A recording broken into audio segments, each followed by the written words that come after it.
ஜனநாயகம் மக்களோடு சம்பந்தப்பட்டது, அனைத்து உயிர்களோடும் தொடர்புடையது.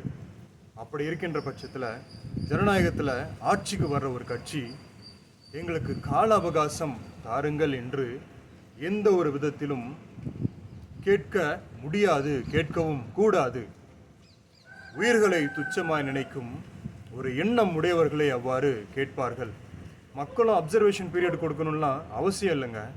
ஏன்னா ஜனநாயகம் மக்களுக்கானது, உயிர்களோட தொடர்புடையது. இதை புரிஞ்சுக்கணும். ஆட்சிக்கு வர்றவங்க கட்சி அப்போ தேர்தல் அப்போ எப்படிலாம் பிரயாசப்பட்டு உழைச்சி ஆட்சிக்கு வராங்க அப்படின்றது நாம் பார்த்துருக்கோம்.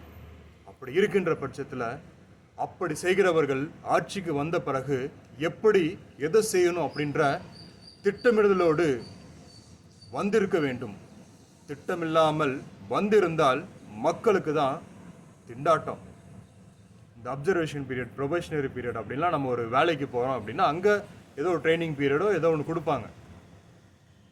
ஆனால் ஜனநாயகத்தில் அதற்கு வாய்ப்பே கிடையாது. தெளிவாக தெரிஞ்சுக்கோங்க. வாய்ப்பு கொடுப்ப கூடாது, முடியாது.